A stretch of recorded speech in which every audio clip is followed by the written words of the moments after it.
Hong Kong is objectively more free under Chinese control than it ever was under the United Kingdom.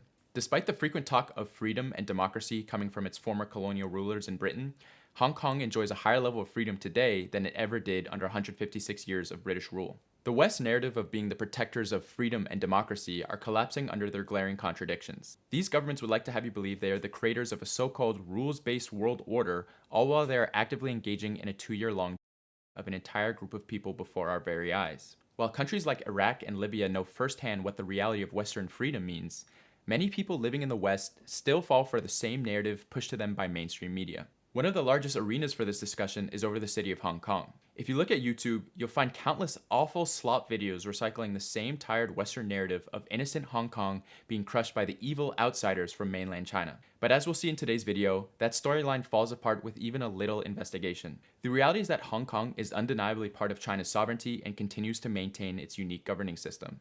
The protests that took place in Hong Kong were not the result of any genuine overreach by China into the city.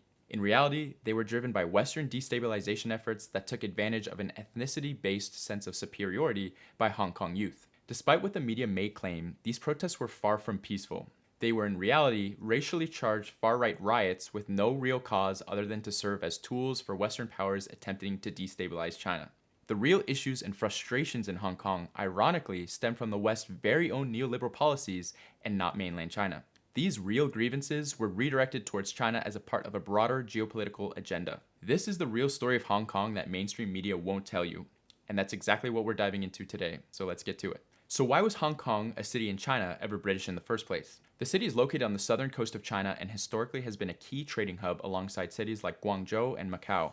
By the 1840s, the British Empire was expanding globally and was heavily involved in trade throughout this region. Chinese merchants became some of the richest people on earth at the time, selling tea, silk, porcelain, and spices. Meanwhile, they barely bought anything from Britain because they had nothing on offer that China could not make themselves, causing a massive trade imbalance. Britain found itself pouring millions into tea, yet selling almost nothing in return. So, they saw an opportunity and turned to selling opium, which is essentially heroin, as a way to balance the trade deficit. British traders flooded China with the drug, which quickly devastated the entire country. At the height of the opium epidemic, an astonishing 10 to 20 million Chinese were addicted, including a whopping roughly 27% of the male population. A nation that was experiencing a golden age came to a standstill as opium ravaged society. The British government, despite the chaos in China, not only allowed but actively supported the opium trade. In response, the Qing dynasty enforced a strict ban on the drug by destroying large quantities of opium in Hong Kong and prohibited foreign merchants from trading it. This enraged the British, who went to war to protect their ability to sell drugs. Using superior military technology in massive gunboats, they patrolled Chinese coasts and rivers and leveled entire towns, forcing China into submission.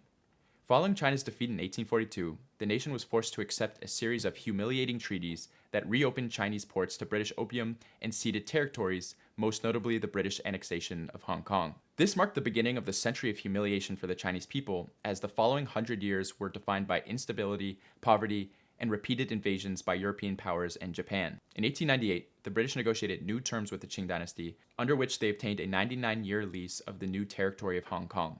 When the lease expired in 1997, the territory was handed back to China, which at that point had been governed by the Communist Party of China since 1949. China's political system is obviously different from the bourgeois liberal democracy of the United Kingdom, which might lead one to assume that Hong Kong residents would experience a significant loss of freedom after the transfer to China. However, this assumption would be entirely incorrect. There was no democracy in Hong Kong before China took control in 1997. The United Kingdom viewed the people of Hong Kong as mere colonial subjects. They were viewed in the same dehumanizing and racial superiority complex that the British viewed their subjects in India, Africa, and every other colony. The city was assigned a colonial overseer from London, and the people had no elections or say in their own affairs at all. The legislative members were made up of officials appointed by the governor.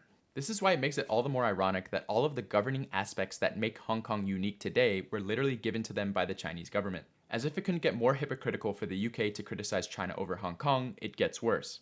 Anti-colonial leftist liberation movements in Hong Kong were massively suppressed and cracked down upon by the colonial government. Before becoming the financial hub it is today, Hong Kong's economy was built on low-cost, labor-intensive manufacturing. In crowded factories, many locals and particularly women endured long hours and poor conditions. The wealth generated by their labor flowed primarily to British interest under colonial capitalism rather than to the workers themselves. This exploitation, compounded by a growing Chinese national identity and the humiliation of colonialism, culminated in leftist riots in 1967. In response, the colonial government imposed curfews and launched a heavy-handed police crackdown that left dozens dead and thousands more arrested. The British enforced strict censorship to suppress dissent, outright banning leftist or pro-Chinese publications. Authorities raided publishing houses and seized materials to silence opposing voices. Even as protests persisted into the 1980s, they were tightly restricted and violently dispersed by riot police and mass arrests. Political groups were placed under intense surveillance and treated as threats to colonial stability. It is deeply ironic for the UK to criticize China's actions in Hong Kong, given that under British rule, the colony was denied even a shred of democracy and subjected to similar, if not harsher, tactics to preserve colonial dominance. Hong Kong. Hong Kong is in China. No, I'm saying that they're taking over Hong Kong, aren't they? How can you take over your own country?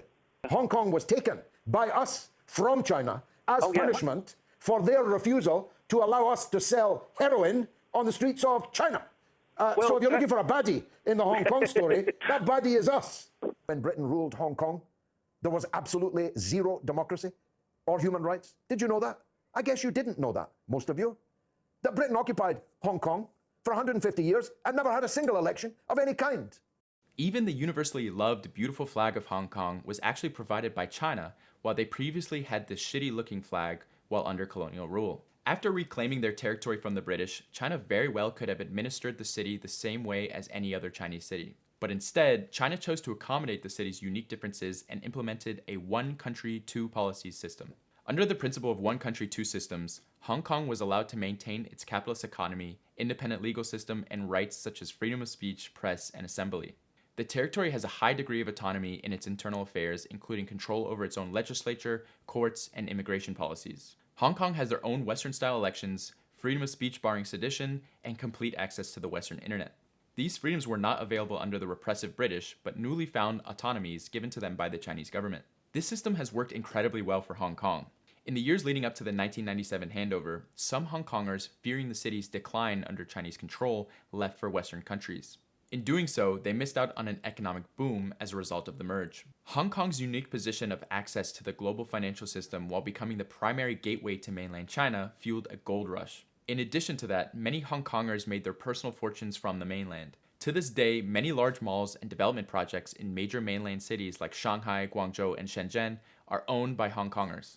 Culturally, the handover did not halt Hong Kong's golden age either, with the city maintaining its international prestige. The city's film industry was putting out masterpieces such as In the Mood for Love, Infernal Affairs, and Kung Fu Hustle, to name a few. Overall, the One Country, Two Systems framework successfully facilitated Hong Kong's reintegration from British rule while respecting its unique character. This arrangement is guaranteed to last for 50 years following the 1997 handover, ensuring that Hong Kong's distinct political, legal, and economic systems would remain in place until 2047. However, due to the success of this arrangement, Beijing officials have released several statements committing to maintaining it beyond 2047. In a 2022 speech, Xi Jinping stated that there's no reason to change such a good system and emphasized that it must be adhered to in the long run. If you doubt the success and freedom provided by the system, you don't have to take it from me. Take it from the Cato Institute, which is literally one of the most influential conservative libertarian think tanks based in Washington, D.C. Their annual Human Freedom Index evaluates countries on a set of metrics ranging from personal freedoms like expression, religion, and safety to economic freedoms like property rights and trade. In 2020, they ranked Hong Kong as the third freest place in the world, with only Switzerland and New Zealand ahead of the city, as well as far ahead of the United Kingdom and the United States, which came in at 17. So the nations sitting all the way down at 17 have the audacity to lecture the number 3 on freedom. Even by the West's own standards, after 23 years of Chinese control, Hong Kong, in their eyes, was almost the most free place on earth. While the One Country, Two Systems framework has proven successful for Hong Kong, its effectiveness has been consistently undermined by external forces. Hong Kong's unique openness, combined with its domination by Western media and the heavy presence of Western non-governmental organizations, or NGOs, has granted Western powers a disproportionate influence in shaping the city's narrative. This influence has been deliberately exploited to funnel support for separatist movements in Hong Kong, and not out of any genuine concern for freedom or democracy. The US completely ignores these ideas when it's convenient and has a long history of supporting authoritarian regimes worldwide, revealing that these terms are little more than empty pretext used to advance strategic objectives. As always, you can take it straight from the source. We didn't give a hoot about democracy.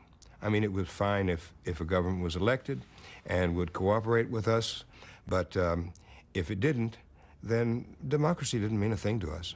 And I don't think it means a thing today.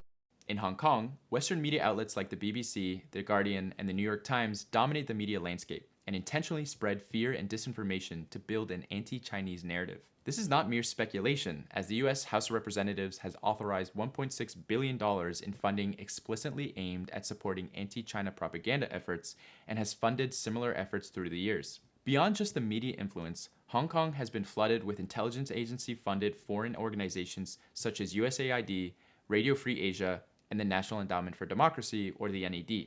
The NED in particular was founded to conduct operations that were once the domain of covert intelligence agencies. These groups fund and organize destabilization efforts to overthrow governments around the world. Hong Kong has served as a major operational hub for such efforts. The well-being of Hong Kongers has never been a true concern for these actors. Their rhetoric of freedom and democracy is valueless. Hong Kong was simply a vehicle for destabilizing China. As if you didn't need any more evidence for foreign interference, US politicians have gone as far to directly involve themselves in separatist movements, with top Republican Party politicians like Josh Hawley, Ted Cruz, and Rick Scott literally flying to Hong Kong to support protesters in a blatant disregard for the sovereignty of other nations and interference in internal affairs. Prominent figures in Hong Kong have worked directly with the US government, most notably billionaire Jimmy Lai, owner of Apple Daily, which was once the largest newspaper in Hong Kong and thus wielded immense influence over public perception. Lai used the newspaper to promote a racist narrative, claiming that Hong Kong residents were ethnically superior to people just across the border in mainland China. He repeatedly traveled to Washington, D.C. to meet with US politicians and has openly called for American intervention on Chinese territory and even threatened to nuke China. 我很想美国影响我们，我很想英国影响我们，我很想外国影响我们，对不对？为什么呢？他们的支持是我们唯一能够撑下去的。外国的势力是现在我们非常需要让我们撑下去的。And by backing us, America also showing to the world of their moral authority. Because we are the only place in China, a tiny island in China, which is sharing your values, which is fighting the same war you have with China. If we think that we are starting a Cold War with China today, a Cold War is a war of competing values. And we are on your side, sacrificing our life, our freedom, everything we have, fighting this war in the frontier for you. Should you support us? This is something that America has to know. Not only supporting us, but use your moral authority in this Cold War to win this war. In the beginning, because they have nothing. It's like they're like going to the battle without any weapon. And you have the nuclear weapon. You can finish them in a minute. Can you imagine the reverse scenario? Just this month, there was large demonstrations in Puerto Rico looking for independence. Could you imagine if Puerto Ricans were flying out to China to meet with Communist Party officials and calling for sanctions on the world stage? Can you imagine Chinese officials flying to Hawaii or Puerto Rico and meeting with organizers to support secession movements? America would never tolerate that in a million years. By contrast, the Chinese government has been remarkably lenient in the face of a tsunami of foreign interference. The West successfully organized an opposition movement in Hong Kong by manipulating a perfect storm of conditions: a foreign-funded information ecosystem, overwhelming American soft power, and a colonial legacy that bred a sense of superiority among some Hong Kongers. Consequently, the movement was not built on legitimate grievances against Beijing, but on a widespread buy-in to a manufactured Western illusion of freedom and democracy. Beyond the West's false framing of freedom, this movement is deeply rooted in a racist, toxic legacy of colonial divisions that has fueled violence worldwide. If you ask vocal proponents of Hong Kong separatism for their reasons, you will rarely hear tangible grievances. Instead, you are very likely to encounter pure disgust at being associated with mainland Chinese.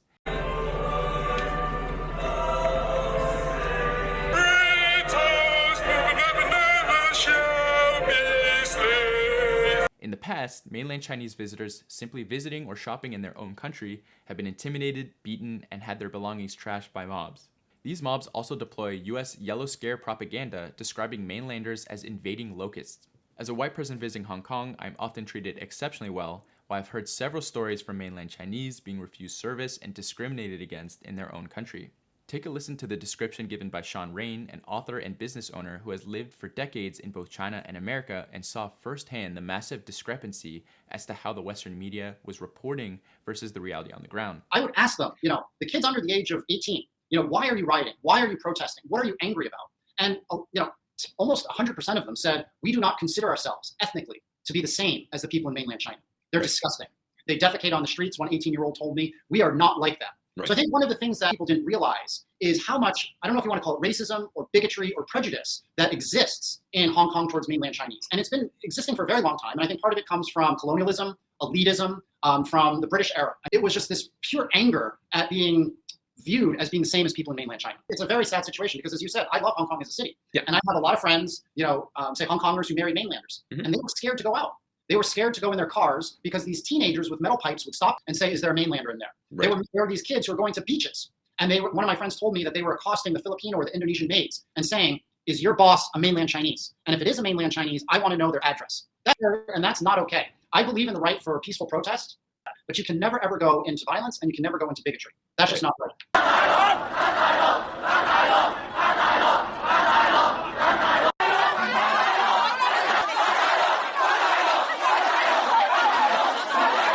Protest against shoppers from mainland China turns violent.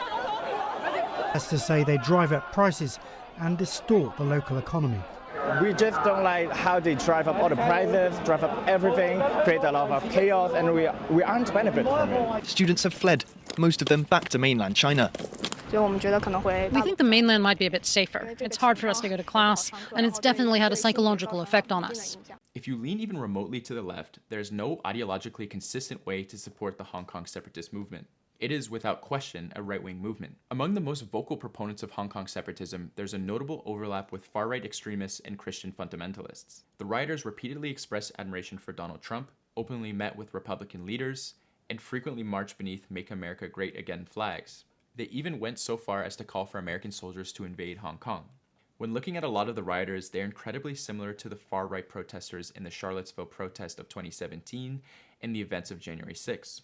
The rhetoric used by Hong Kong separatists is nearly identical to the talking points of the American right wing, echoing the same reactionary and pro-Trump talking points. I want to send my message out there that we have to liberate Hong Kong, let them be free of the Chinese oppression, and since there's so much of a leftist socialist uprising in the U.S., they should just trade those protesters for the Hong Kong protesters.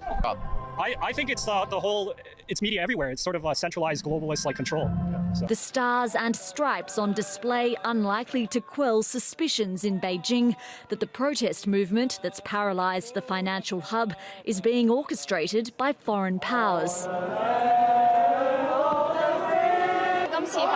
I hope the Human Rights and Democracy Act can help Hong Kong and that it will lead to real autonomy. Exit the vehicle now! Exit the vehicle! Show me your hands. Here. Stop! Stop, ma'am! Stop! Stop!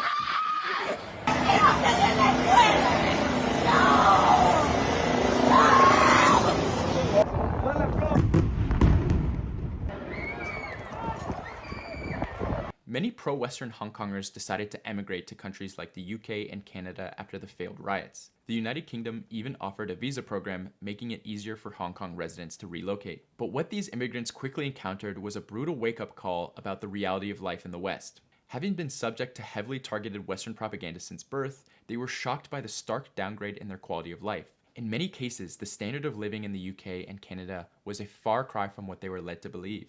Unless they had family connections or were fortunate enough to own property long before the skyrocketing housing prices, many of these immigrants faced significant hardship. In Hong Kong, many of these immigrants held high-paying jobs as doctors, researchers, and professionals. Now, in the UK or Canada, they often find themselves working in low-paying positions such as warehouse jobs, restaurants, or driving for food delivery services, even though they hold master's degrees or PhDs. For many, housing, healthcare, and the cost of living are also terrible, with many immigrants living in cramped, poor conditions, often sharing houses with multiple people. This is the freedom the West promised them.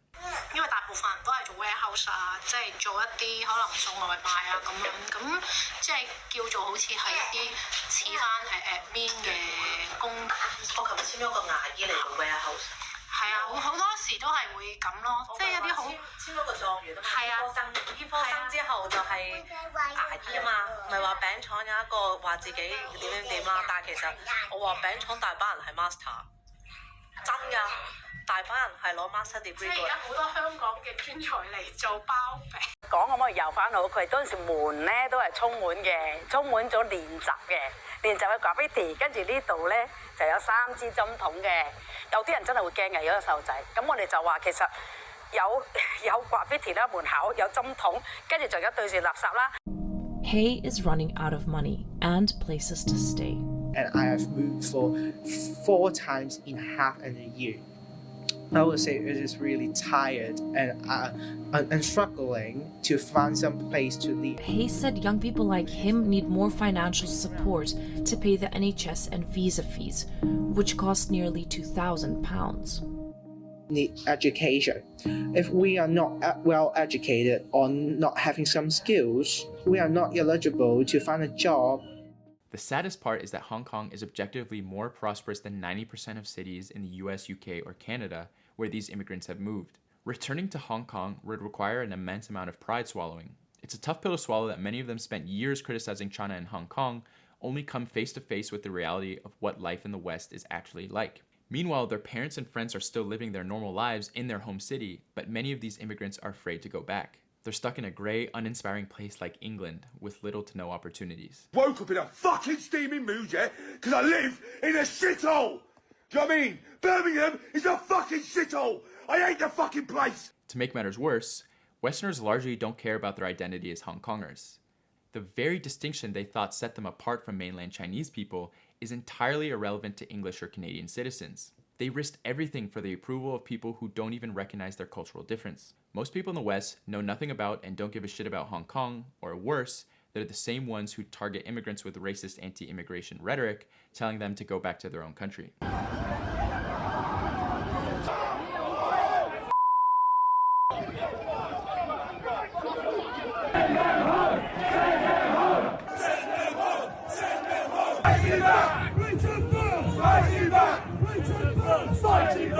A lot of those who emigrated left as a result of the protests that happened in 2019 and 2020. So why were people protesting in the first place? You'd think that there must have been a huge overstep by the Chinese government, like people's daily lives being crushed, people being killed in the streets, or them not being able to access the Western internet. But the actual reason for the protest is far less dramatic and actually centers around a law that was shockingly reasonable and necessary. Here's the truth behind the protest that the Western media completely hid from you. The young man is Chan Tong Kai. In 2019, he was the spark that lit the violent protests in Hong Kong. On Valentine's Day 2018, Chan Tong Kai and his girlfriend, Poon Hu Wing, traveled from Hong Kong to Taiwan on vacation. However, the couple quarreled throughout the trip. Eventually, after one particularly heated argument, Chan strangled Poon to death and stuffed her body in a suitcase, which he later abandoned.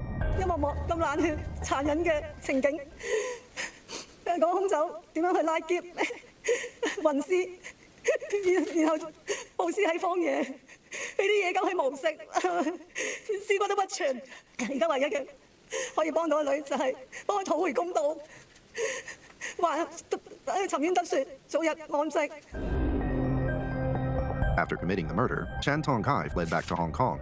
However, since the crime had taken place in Taiwan, and Hong Kong had no extradition arrangement with the island or any agreement on cooperating in criminal justice matters, he could not be prosecuted, even though he confessed to the murder. And there are now 177 jurisdictions altogether with which Hong Kong has no extradition arrangements. There is a need to mend that loophole so that Hong Kong doesn't become a safe haven for suspects. The Chan Tong Kai case prompted the Hong Kong SAR authorities to change the Fugitive Offenders Ordinance. Under the proposed amendments, criminals like Chan Tong Kai could be handed over to jurisdictions, including the Chinese mainland and Taiwan, that had no long-term rendition agreements with Hong Kong. However, the SAR government's move was strongly resisted in some quarters. A lot of people didn't really understand what the issues were. I think that a highly orchestrated scare campaign had been mounted both within Hong Kong and internationally against what was proposed. We put enough fear in people, they believe anything. On June the 9th, crowds took to the streets to protest against the amendments to the Fugitive Offenders Ordinance. But by now, external forces were at work, inciting the demonstrators and offering them support. The violence was becoming more widespread, its intensity was escalating, and it was getting more destructive. No longer was Hong Kong witnessing a protest against legislative amendments. What was occurring would have been regarded anywhere in the world as criminal. Hong Kong was in the grip of its worst crisis since the return to China. The protests were sparked by a routine extradition bill, one that was nearly identical to extradition laws in many countries around the world. The bill included double criminality, meaning that for someone to be extradited from Hong Kong, The crime had to be one that's considered a crime in both Hong Kong and mainland China. Additionally, the bill required the Hong Kong judicial system to be involved throughout the entire process. The chief executive in Hong Kong would be able to decide if the extradition should proceed. People were worried that the chief executive might be influenced by Beijing and could use the bill to extradite individuals for political reasons. However, the bill required independent judicial oversight. If the courts in Hong Kong found that the extradition request didn't meet legal criteria, it couldn't happen. The chief executive could not override the court's decision. In other words, it was a completely reasonable bill designed to allow Hong Kong to catch a murderer. But here's what lit the match. Western media outlets like the BBC played a crucial role in fabricating the narrative that this bill was designed to target dissidents, not to extradite criminals. There was a relentless press campaign reinforcing this idea while deliberately omitting critical context, misrepresenting the bill, and pushing a narrative that wasn't grounded in reality. The protests were based on a hypothetical idea that the law could one day be used to target political dissidents, even though there was no real evidence to support this. Nothing about what was happening in people's daily lives actually justified such a reaction. And here's the craziest part. It didn't even pass. The cause of all these grievances and confrontations is an exercise to amend the Fugitive Offenders Ordinance. I have almost immediately put a stop to the amendment exercise. I reiterate here, there is no such plan. The bill is dead. The bill was pulled, and to this day, there is no extradition agreements between Hong Kong and mainland China, Macau, or Taiwan. So yeah, that murderer who confessed to strangling and cutting up his pregnant girlfriend is still walking free in Hong Kong. So I guess you can get away with international crime there. The extradition bill was specifically pulled to appease the protesters' demands, but that wasn't enough to stop the protests. Once the bill was withdrawn, the protesters moved the goalposts, demanding more and more concessions. That's because it was never actually about the extradition bill. It was part of a broader effort orchestrated by foreign powers to destabilize China. Now, you may not know this because this was completely omitted from Western media coverage, but these were not peaceful protests. They were violent riots. I don't say this lightly, because I know how often in America peaceful protests get labeled as violent, but that's not the case here. These protests were destructive, violent, and aimless. There was no coherent demands other than chaos and destruction, which was exactly what they were intended to cause. There was rampant targeted violence, people afraid to leave their homes, businesses burned to the ground, anything and everything remotely associated with China was destroyed. The city couldn't function, and anyone who actually knew what was going on in good conscience could not morally support these riots. If you're still not believing me, watch this clip to see the true nature of the cruelty and pure violence of these rioters. The protesters smashed anything they could, including electronic screens, projectors, lights, alarm bells, closed-circuit televisions, photocopiers, and lockers. Inside the chamber, they announced the establishment of what they called a provisional government. They made a show of tearing up a copy of the Basic Law and smeared paint over the emblem of the Hong Kong SAR. They then displayed the dragon and lion flag, a powerful symbol of British colonial rule. Do you want to go back to 156 years of British colonialism? I mean, are they celebrating democracy? I'm sorry, the British never introduced any kind of universal suffrage in Hong Kong. Throughout 156 years, they never got vaguely close to it. Protesters were blocking the roads in Central, causing a massive buildup of traffic. Mr. Chan was anxious to make his delivery, so he got out of his vehicle to reason with them.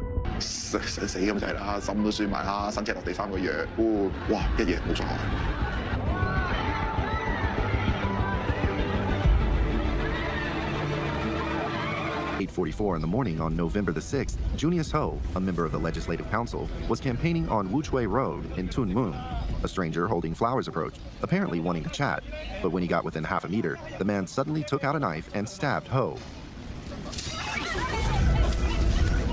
Ho suffered a knife wound 2.5 centimeters deep on the left side of his chest. At around 1 o'clock in the afternoon of November the 11th, a Mr. Lee witnessed a mob destroying public property. When he remonstrated, they surrounded him. Suddenly, a man dressed in black rushed forward from the back of the crowd, splashed flammable liquid on Mr. Lee, and ignited it.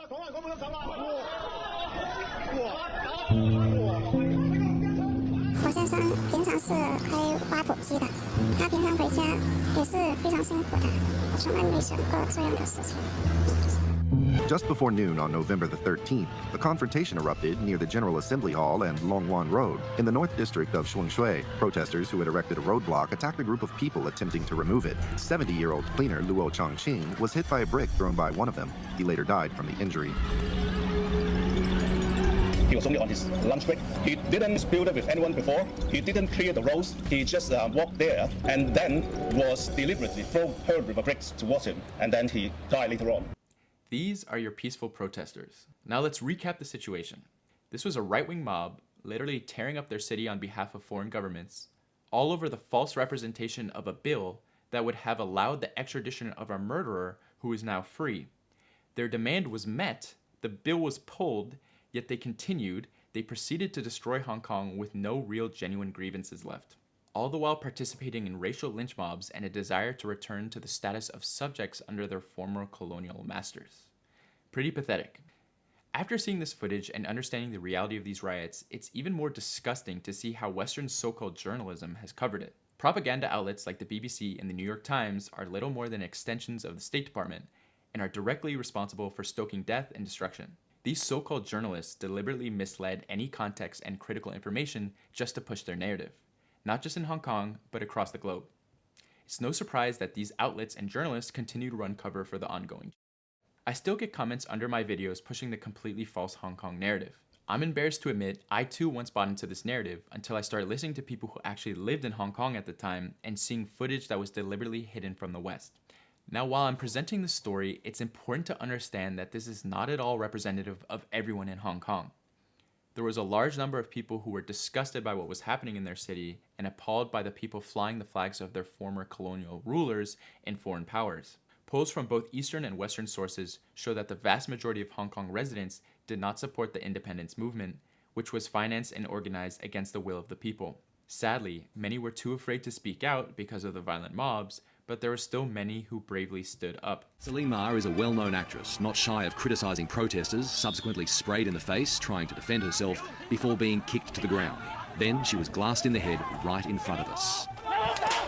They destroy Hong Kong. They destroy all the government facility.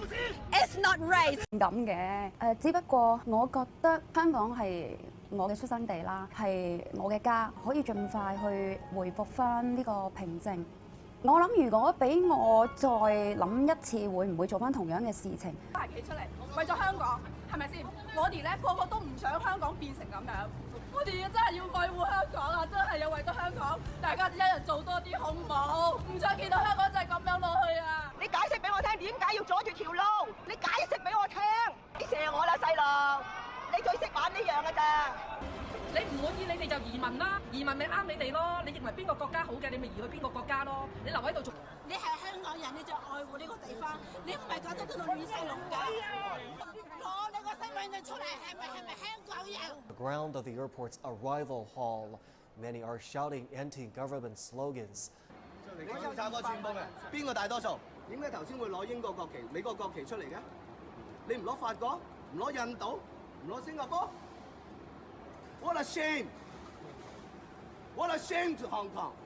After over a year of the demonstrations, the situation was finally brought to an end in 2020 when the Chinese government imposed a national security law on Hong Kong in June of that year. The law criminalized acts of subversion, secession, terrorism, and collusion with foreign forces. By then, the true goals of the riots had become clear, especially after the extradition bill was pulled and the protests continued. The city had been in a state of paralysis for over a year, and China was left with no choice but to implement the national security law. While this did hamper some of the freedoms under the one country, two systems policy, it was necessary for the city to function. Its main changes were that Hong Kong officials must not be separatists, and it imposed a much stricter regulation on mass gatherings and demonstrations that had brought the city to a standstill. Almost all countries around the world have national security laws, including the United States and the United Kingdom. In the case of Hong Kong, the national security law was objectively necessary considering the following things were going on in the city. Foreign government officials openly aiding separatists within Hong Kong's sovereign territory, businesses unable to function due to the violence and disruptions, airports and major roadways completely shut down, intense violence including the destruction of the Hong Kong parliament, a collapse in tourism and the economy, and a massive foreign planned terrorism plot aimed at causing mass casualties. In fact, there was a record seizure of explosives before a massive bomb plot. Those involved even admitted that the plan had flights arranged for them to leave for Europe and the UK. This chaos also went on for over a year. Based on all of those facts, the only way you could deny the necessity of the national security law is from an ideological perspective and not a rational one. No country on earth would allow this kind of chaos to continue for such an extended period. The national security law was essential to restore order and ensure that Hong Kong was no longer a playground for foreign powers. The Chinese government was also incredibly lenient in dealing with the protesters. During the riots, the police showed remarkable restraint despite being repeatedly attacked, resulting in no deaths. Now compare that to the same situation that was going on at the time in the US, where dozens were killed during the BLM protests and much more numerous brutal police crackdowns. The goal of the rioters was to provoke mainland China into overstepping, but China never took the bait. After the national security law was implemented, many Hong Kong residents celebrated the end of the chaos. Now, Hong Kong has recovered back to a prosperous city, and you can travel there to see for yourself. Many of the former protesters who had left for different countries have quietly returned, acknowledging the reality that Hong Kong today is a more vibrant and successful city compared to most of those in the West. However, some have doubled down on the Western narrative in places like the UK, but they look increasingly foolish or forgotten day after day. It's becoming harder and harder to maintain the illusion of Western values as the West collapses under its own contradictions. The UK, for instance, is now implementing its own heavy censorship laws. As a result, many Hong Kong residents believe the riots were an opportunity to see people's true colors, letting people go where they deserve to be. If you're finding the video interesting so far, please take a second to like the video and subscribe to the channel. I also just launched a Substack, so if you or maybe a parent may prefer to see these videos in written form, you can check them out there. And please consider becoming a patron. I only have 5 right now, and these videos are a bitch to make on top of having a job.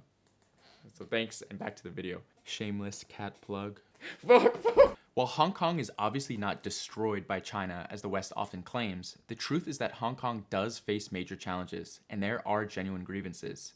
But here's the massive irony. These grievances have nothing to do with mainland China's policies. In fact, Hong Kong's problems are largely the result of its own Western neoliberal policies, and ironically, these issues would be better addressed with more leftist policies similar to those in the mainland. The true cause of Hong Kong's problems aren't mainland China, it's this. What you are looking at is not a prison cell, but somebody's home. In an area of just 2 square meters, about the same size as a phone booth, is one of Hong Kong's infamous coffin homes. With one shared bathroom between 20 people, these are not outliers. Across the small city, more than 200,000 people live in conditions like this, leaving thousands with no choice but to live in cages. In Hong Kong, the average home costs 18 times the average family income. This is the worst housing crisis, and millions are crammed into tight conditions. The city's 6 richest property tycoons are manipulating land supply and driving prices even higher. While more than 1 million of Hong Kong's 7.5 million residents live at or below the poverty line, a mere 50 people own 10% of the city's total wealth. You know, it's not a little bit unequal, it is just ridiculously unequal. Hong Kong probably is one of the most unequal society in the world, and then compared to the second, maybe Hong Kong is still way far ahead of the second. Look at top 0.001% of the people, like how much wealth do they own out of the whole economy, the whole society. And in Hong Kong, they own about 85% of all the wealth. And if you look at other countries, at most it's 35. So 85 versus 1/3. As Hong Kong got richer, the city's government began introducing policies and programs aimed at one thing: to keep the rich here. Experts point to Hong Kong's tailor-made tax system that allows the rich to be taxed a lot less than they should be. Hong Kong does not have a wealth tax that targets people's assets. Investors are also not taxed on their stock earnings.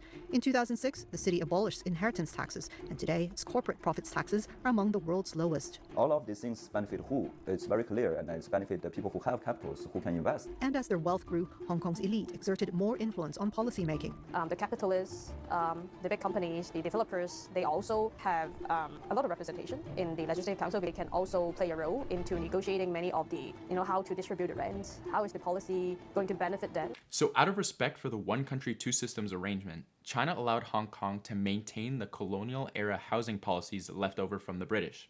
This resulted in a huge concentration of wealth in the hands of a wealthy few, while building a society that prioritized free market capitalism over social equity, unlike the mainland system.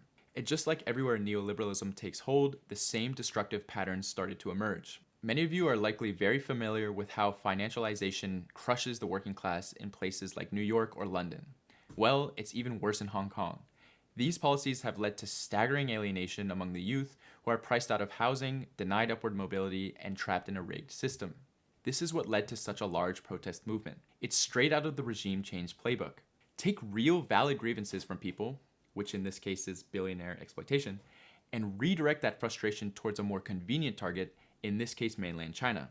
And the irony gets even thicker. The same NGOs and external forces advocate for the same neoliberal framework that created the economic misery in Hong Kong in the first place. So in essence, the rioters were protesting in support of the very policies that were making their lives harder.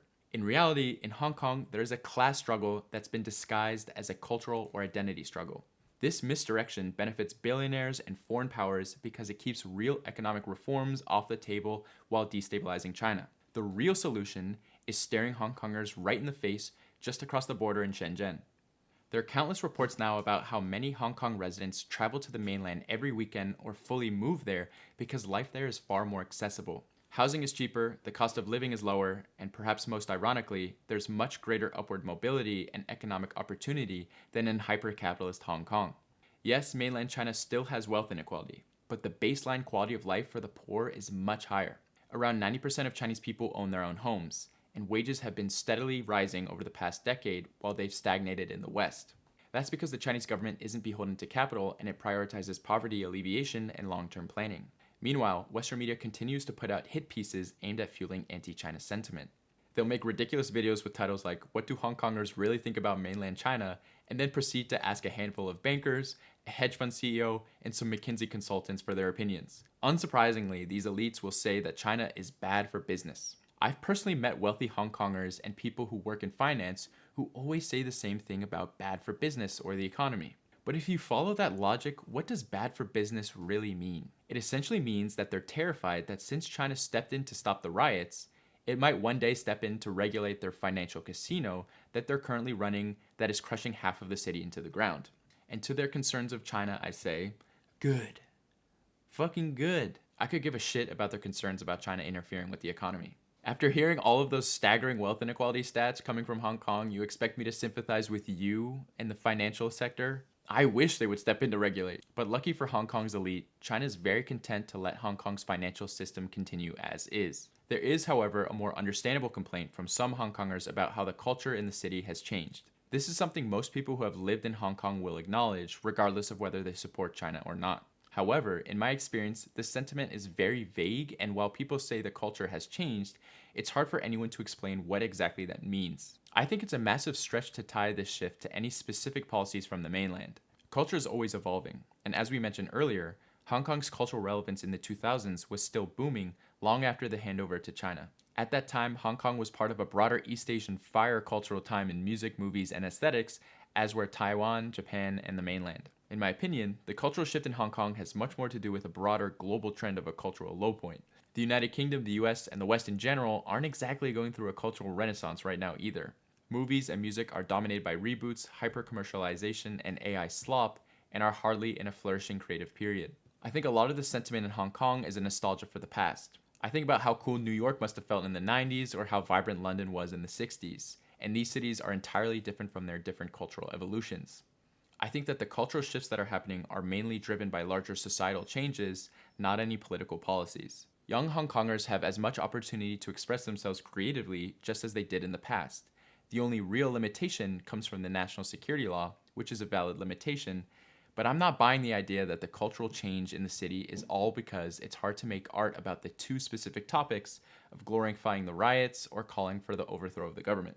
Another point often weaponized by the West is the emphasis on learning Mandarin in Hong Kong schools. The framing is that this is a deliberate effort to suppress Cantonese and erase local culture, but that's simply not the case. The Chinese government policy aims for Hong Kong to be a trilingual city and aims to have residents be fluent in Cantonese, Mandarin, and English. It's also important to know Mandarin in addition to Cantonese to equip Hong Kongers with the linguistic skills necessary to thrive and participate in the rest of the country. China is home to literally hundreds of dialects and regional languages. Without a common language across a population of 1.4 billion, the country would not be able to function. This doesn't mean regional languages like Cantonese are being suppressed. This is a worldwide trend in all countries with multiple dialects. Younger generations naturally shift towards the lingua franca, just like young people in Italy or any other country where regional languages coexist with the national standard.